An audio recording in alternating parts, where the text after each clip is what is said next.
Muller, and I'm going to be talking about AI, ecosystems and metaphors today. So if you don't know me, I'm Emeritus Professor at the University, left last year.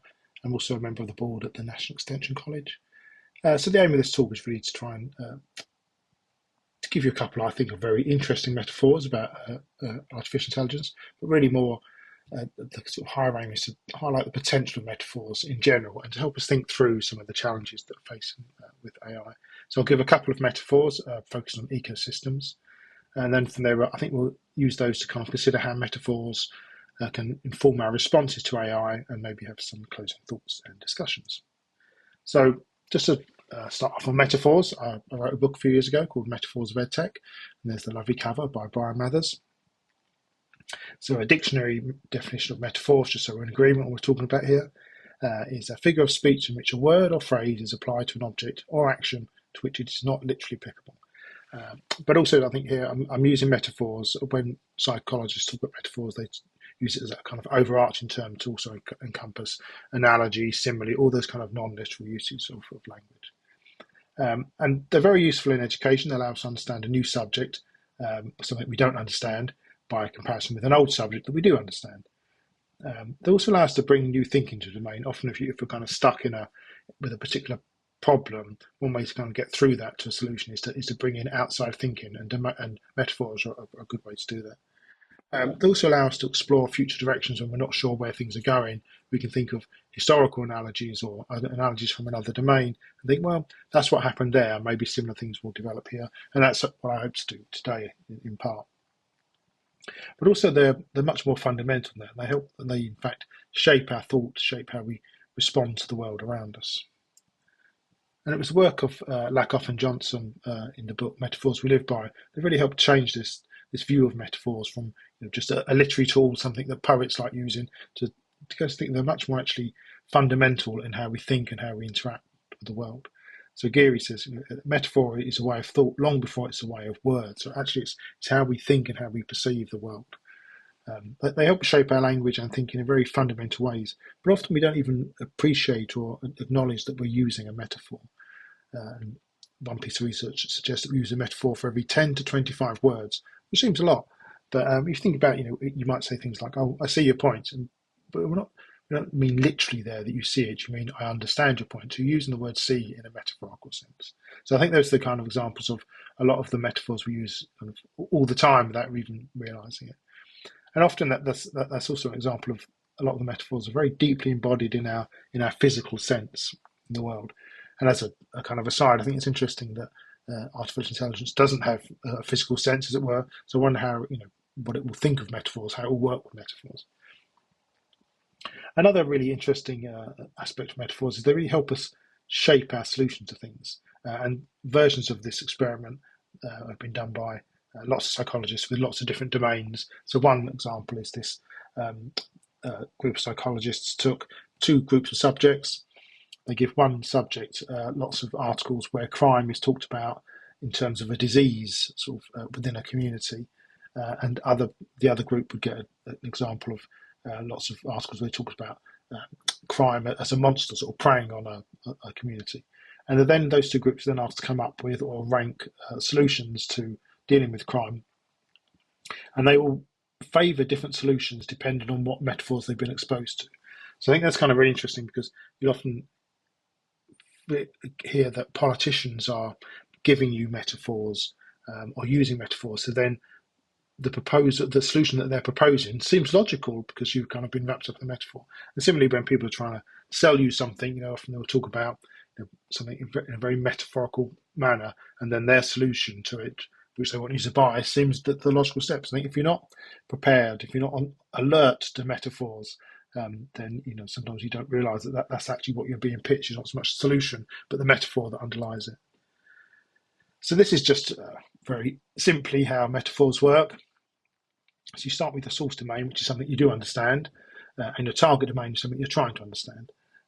So you might have, in education, you might have the flow of electricity, something we don't understand, is like the flow of water.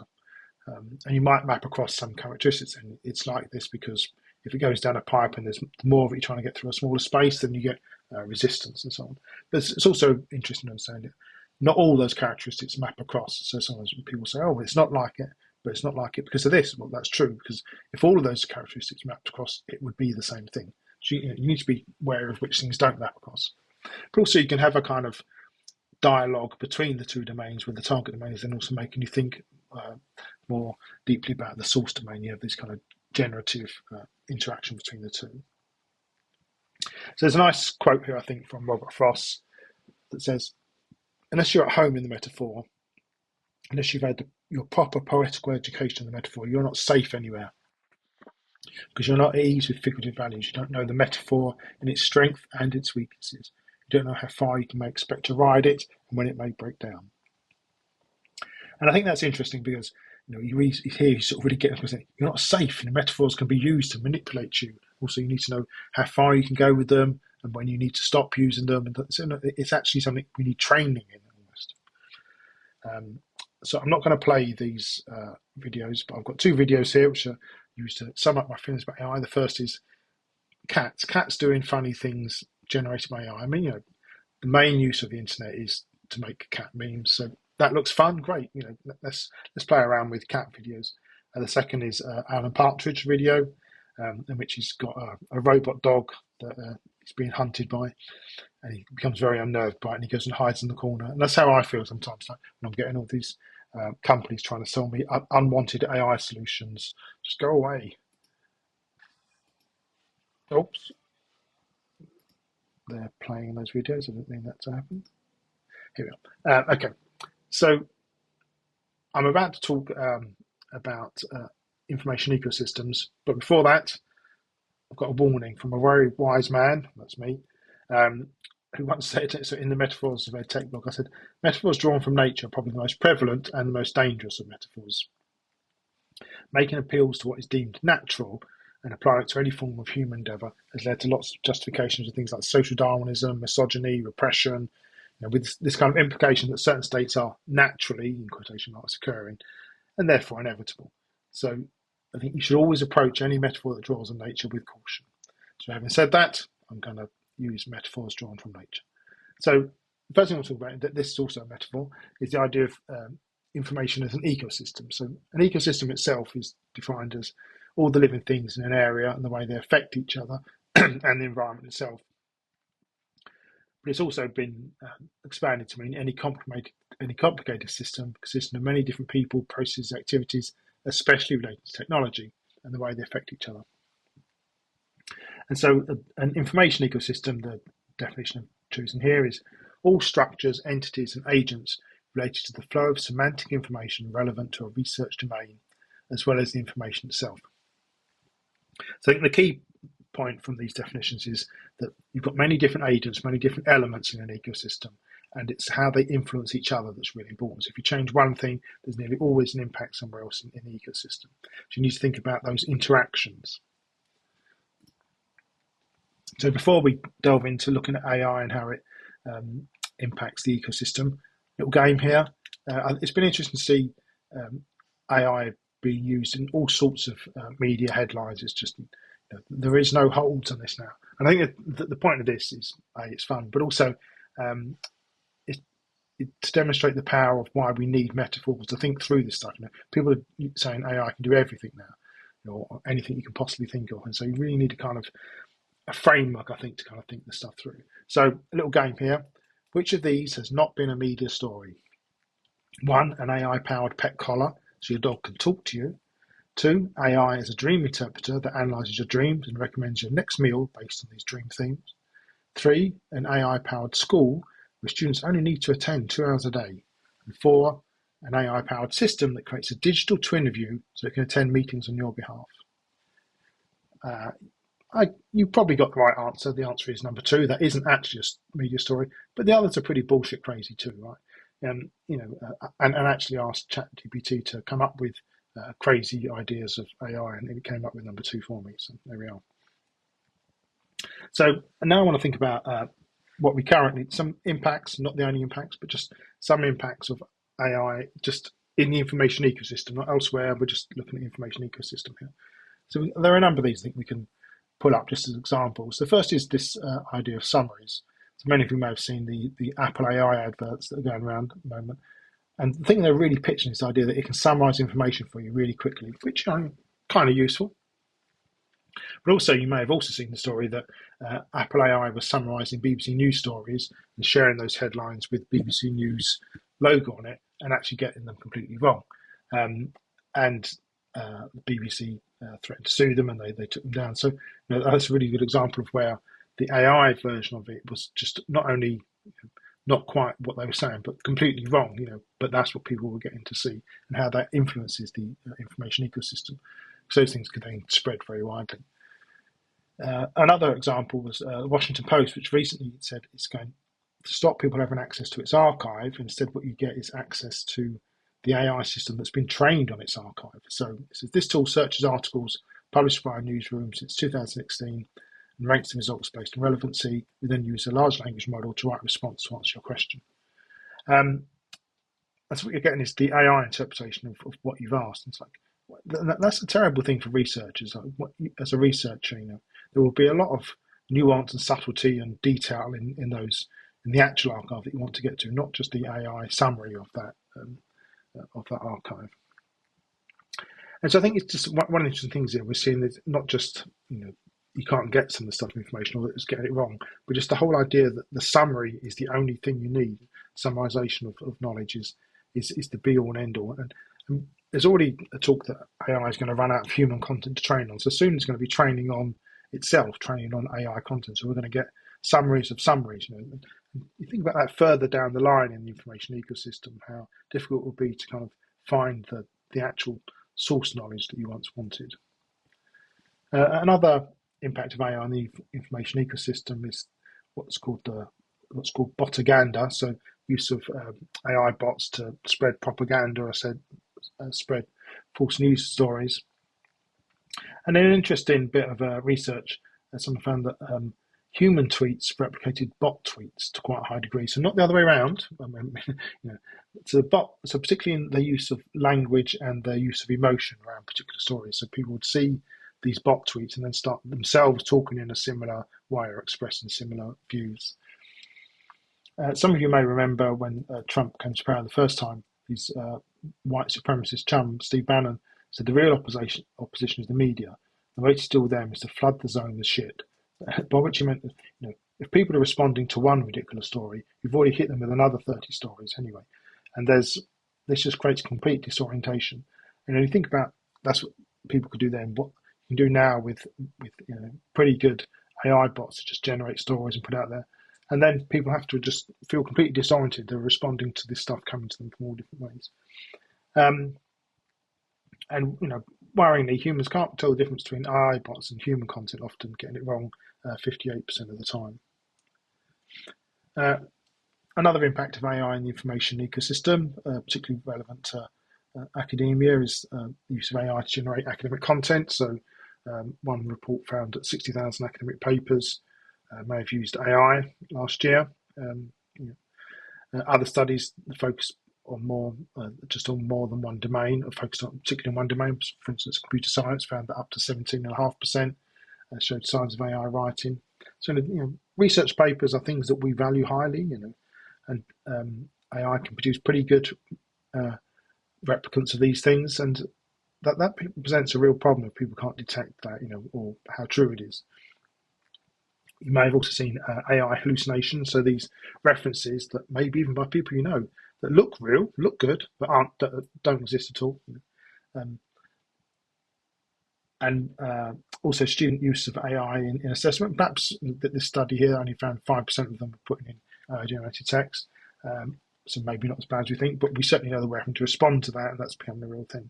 So AI is really impacting what we do in the kind of academic ecosystem as well. So now on to the metaphors. The first I'm going to use two metaphors about impacts on the natural ecosystem, as it were. See if we can then draw any conclusions across the information ecosystem. So first, these is the use of DDT. I don't suppose all of you will remember what DDT was, the younger ones amongst you. It was first synthesized in 1874, and it was the first synthetic insecticide to be developed. Very powerful, so could kill lots of insects, pretty much anything. And because it was synthetic, they could really produce it cheaply and at high volumes. So it started being used, particularly post-war, when the price fell from $1 per pound to 25 cents per pound. It's very powerful, and lots of positive uses for it. It helped save 1 billion people live free from malaria because it wiped out mosquitoes. But it was mainly used a lot in agriculture to kind of really help control pests, increase yields, those kind of things. And so they reckon in the early 1960s, about 400,000 tons of it were being used, most of that in agriculture. So widespread use globally early on, and lots of kind of initial wins. I like this advert. DDT is good for me. People were really like pro DDT back in the day. But very soon they began to see that there was damage being caused. So within the environment, it's very toxic to freshwater and marine microorganisms, fishes, amphibians, birds.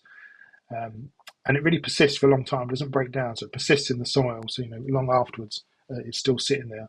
But it also accumulates in the food chain. So, big fish eat the little fish. And so it accumulates it in the cells of those larger fishes up the food chain, becoming more carcinogenic and more toxic for them. And this next fact, but it apparently is a fact, it's quite hard to believe, residues of DDT have been found in all birds and fishes analysed, even those living in desert areas or in the depths of the oceans. So everything's got DDT in it. There were lots of kind of unforeseen impacts. So, for instance, birds, their eggshells were found to be thinning through DDT contamination, which meant a lot of their offspring didn't survive. And it often accumulates in aquatic sediment far from the treated site. Because it lays in the soil, it will get pulled up in the water cycle and then rained and dropped elsewhere. So its spread is very difficult to control. There's also impact on human health. It's stored in all living tissues. So in a lot of our organs, we find that in developing countries, there's still a very high exposure to it, sort of roughly 100%, 100 times what we have in developed countries. And it was found to be carcinogenic. So all in all, not so good. The response to it was, so Sweden banned it in 1970, most other countries followed suit, the USA by 1973. But interestingly, the World Health Organization allowed for its reintroduction for the control of some vector-borne diseases like malaria in subtropical countries back in 2006. And so DDTs were introduced in some Asian and African countries, and they resulted in a considerable decrease from 42,000 malaria cases to less than 2,100. So, under the right conditions, and it's not perfect, they accept there's issues, it can be beneficial to use this substance. My second example is that of rabbits in Australia. So during the 18th and 19th century, the European rabbit was introduced into Australia. There's a myth that it was just one Englishman in particular, Thomas Austin, who in 1859 wanted to have rabbits to hunt on his estate, and he got some brought over from England, and they spread from there. And that kind of sounds too good to be true, but I think there is some genetic evidence for this single origin myth. So well done there, Thomas Austin. Great job. And then rabbits, amazingly enough, bred like rabbits and spread across the whole country. And they're very good at adapting to these kind of grassland ecosystems that abound in Australia. And they outcompeted a lot of the kind of native species. So they reckon now that the rabbit occupies over 70% of the Australian continent. It suppresses the regeneration of natural vegetation. It outcompetes native mammals for food and habitat. It sustains inflated populations of the predators, and it causes around $200 million damage per year. And so there is some view in ecology that you should just accept invasive species as part of a new ecosystem. But one study found that wild rabbits hold many natural ecosystems in a degraded state. They don't let them develop. And any beneficial ecological roles they have are pretty small by comparison. So generally not a good thing. So the response was pretty quick. They realised quite soon, rabbits are a problem. So they passed the Destruction of Rabbits Act, and then the delightfully named Inquiry into the Rabbit Question, Royal Commission. And their solution was the construction of a rabbit-proof fence some 500 miles, and they went on to build 3 fences, which are named number 1, number 2, and number 3 rabbit-proof fence. And they met with some success, but they were really saying that anything on the other side of the fence is just left to the rabbits. We're going to try and control it this way, but beyond that, we're just giving up. But these fences are very expensive to maintain, build, and not always completely successful.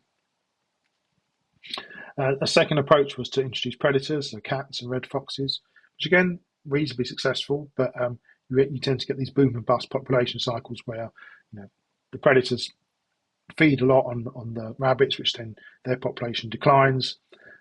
So then the predators' population declines, and the rabbits come back, and so on.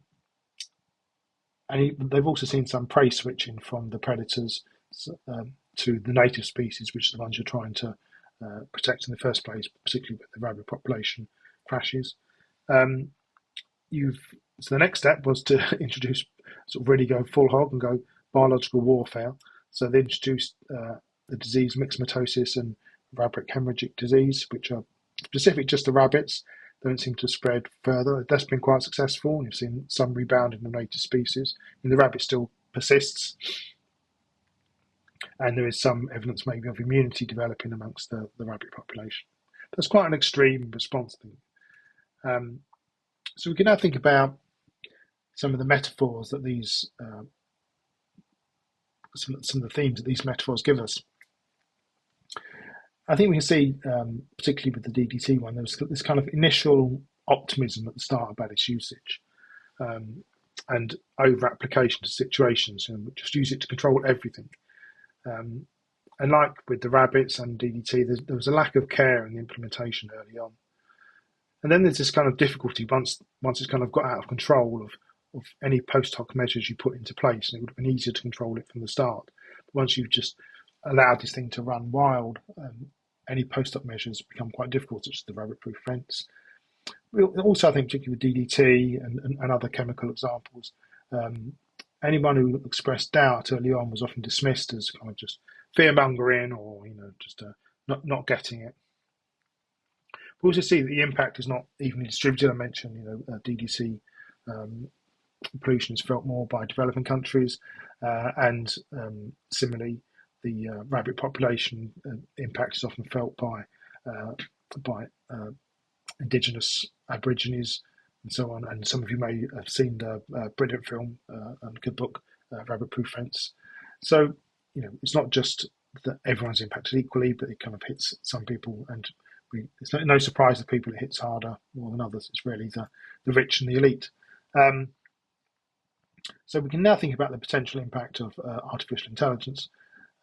So from these metaphors, we see accumulation in the information ecosystem, building on layers of AI. I mentioned the kind of the summaries and the summaries of the summaries, and particularly with some governments, deleting whole websites and stores of knowledge.